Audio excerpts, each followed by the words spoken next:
എല്ലാവരും അറിഞ്ഞു കാണുമല്ലോ. ബസ്സിൽ ഒരാൾ ശല്യം ചെയ്തെന്നും പറഞ്ഞ് ഷിംജിതയ്ക്ക് വേണ്ടിയിട്ട് സഹോദരൻ മെയിലായിട്ട് പരാതി അയച്ചിട്ടുണ്ടെന്ന് പറയുന്നു. അപ്പം എന്താ പറയാ, ഒരു കൗണ്ടർ കേസ് ലെവലിൽ കൊണ്ടുപോകാൻ വേണ്ടിയിട്ടായിരിക്കും ഇങ്ങനെ അയച്ചിരിക്കുന്നത്. പക്ഷേ കൗണ്ടർ കേസിൽ ഇതാക്കി പോകാനായിട്ട് ആളിപ്പോൾ ജീവിച്ചിരിപ്പില്ല, അത് പറഞ്ഞിട്ട് കാര്യമില്ല. അപ്പോൾ എനിക്ക് പറയാനുള്ള, എനിക്ക് തോന്നിയ കുറച്ച് സംശയങ്ങളാണ്. അതായത് ഈ ഷിംജിത ഈ മാതൃഭൂമിയോ മനോരമയായിട്ട് അതിനോട് സംസാരിച്ചപ്പോഴത്തേക്കും പറയുന്നുണ്ട്, ആ സമയത്ത് ഈ ബസ്സിൽ ഈ സംഭവം കഴിഞ്ഞതിന് ശേഷം ഒരു പോലീസ് സ്റ്റേഷനിൽ വിളിച്ചൊരു പോലീസുകാരനോട് ഇത് പറഞ്ഞായിരുന്നു. എനിക്ക് പരിചയമുള്ള ഒരു പോലീസുകാരനാണ്, ആ പോലീസുകാരനോട് പറഞ്ഞായിരുന്നു എന്ന് പറയുന്നു. അപ്പം അത് കഴിഞ്ഞതിന് ശേഷം പിന്നെ അതിനെക്കുറിച്ച് അനക്കം കിട്ടിയിട്ടില്ല. പിന്നെ നിങ്ങൾ മനസ്സിലാക്കേണ്ട ഒരു കാര്യം എന്ന് പറഞ്ഞാൽ, ഈ ഒരു കേസ് അവളെ അറസ്റ്റ് ചെയ്യുന്ന സമയത്ത് മറ്റുള്ള ഇപ്പോൾ ഇങ്ങനെയുള്ളൊരു സെൻസേഷണൽ ആയ ഒരു കേസിൽ അറസ്റ്റ് ചെയ്യാൻ പോകുമ്പോഴത്തേക്കും വളരെ രഹസ്യമായിട്ടുള്ള രീതിയിലാണ് പോലീസുകാർ മൂവ്മെന്റ് നടത്തുന്നത്.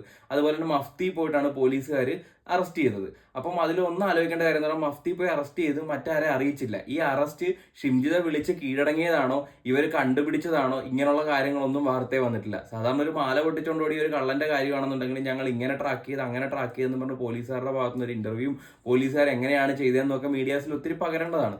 പക്ഷേ ഇതിപ്പോൾ എങ്ങനെയാണ് അറസ്റ്റ് ചെയ്യുന്ന ഒരു സംഭവമില്ല. അതായത് ഷിംജിതയായിട്ട് കീഴടങ്ങാൻ വേണ്ടി വിളിച്ചു വരുത്തിയതാണോ, അതോ പോലീസുകാർ എന്തെങ്കിലും തരത്തിലുള്ള അറ്റംപ്റ്റിലൂടെ കീഴടക്കിയതാണോ, ഇതൊന്നുമില്ല. പിന്നെ മഫ്തിയിലാണ്, അതായത് പോലീസുകാർ ഒരു ബന്ധുവീട്ടിൽ പോയി അവരെ വിളിച്ചുകൊണ്ട് വരുന്ന രീതിയിലാണ് കാര്യങ്ങൾ പോയിരിക്കുന്നത്. പിന്നെ ഒരു കാര്യമുള്ളതെന്ന് പറഞ്ഞു കഴിഞ്ഞാൽ, ഈ പറയുന്ന ഷിംജിത ഒളിവിൽ താമസിച്ച അവരും ശരിക്കും പറഞ്ഞാൽ കുറ്റക്കാരാണ്. എന്തുകൊണ്ടാണ് ഒളിവിൽ താമസിക്കാൻ അവസരം ഒരുക്കിയതിന്? എന്തുകൊണ്ട് അവർക്കെതിരെ നടപടി എടുത്തിട്ടില്ല? അവർക്കെതിരെ എന്തുകൊണ്ട് കേസാക്കിയിട്ടില്ല? അപ്പൊ അതൊരു ക്വസ്റ്റ്യൻ ആണ്.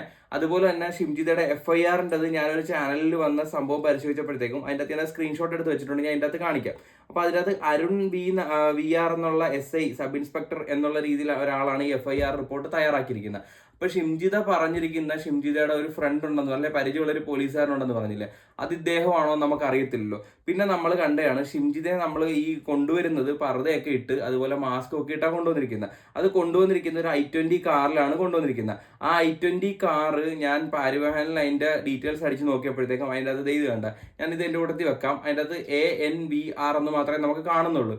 അങ്ങനെ നോക്കുവാണെങ്കിൽ കൊയിലാണ്ടി SRTOയുടെ കീഴിലുള്ള ഒരു വണ്ടിയുമാണിത്. അപ്പൊ ഈ ANVR എന്ന് പറഞ്ഞിരിക്കുന്ന ഈ സംഭവം വന്നിരിക്കുന്നത് ഈ അരുണ്ടത് ആയിക്കൂടെ? കാരണം ഇതിലെല്ലാം ഞാനിപ്പോൾ ഇതിനകത്ത് ഉൾപ്പെടുത്താം. അപ്പം ഇതൊരു സംശയിക്കേണ്ട ഒരു സാഹചര്യമല്ല. അതുപോലെ തന്നെ സാധാരണ ഒരു പ്രതിയെ പോലും ജീപ്പിന്റെ ബാക്കിലിട്ട് വലിച്ചിഴച്ചുകൊണ്ട് കൊണ്ടുവരുന്ന സ്ഥാനത്ത് ഇവരെ എന്തുകൊണ്ടാണ് ഒരു AC കാറിൽ, അതും ഒരു SIയുടെ പ്രൈവറ്റ് കാറിൽ, നമുക്കത് ആരോപണം മാത്രമാണ്, നമ്മൾ തെളിഞ്ഞിട്ടില്ല, ഈ ഒരു കാര്യങ്ങൾ വെച്ചിട്ടാണ് പറയുന്നത്. അപ്പോൾ ഒരു പ്രൈവറ്റ് കാറിൽ കൊണ്ടുവന്നത് എന്താ? അപ്പം ഞാൻ നേരത്തെ ഉള്ള വീഡിയോയിൽ ഞാൻ ചോദിച്ച കാര്യമാണ്, ഒരു പ്രതിയെ എന്തുകൊണ്ട് പ്രൈവറ്റ് കാറിൽ കൊണ്ടുവന്നു എന്നുള്ളത്.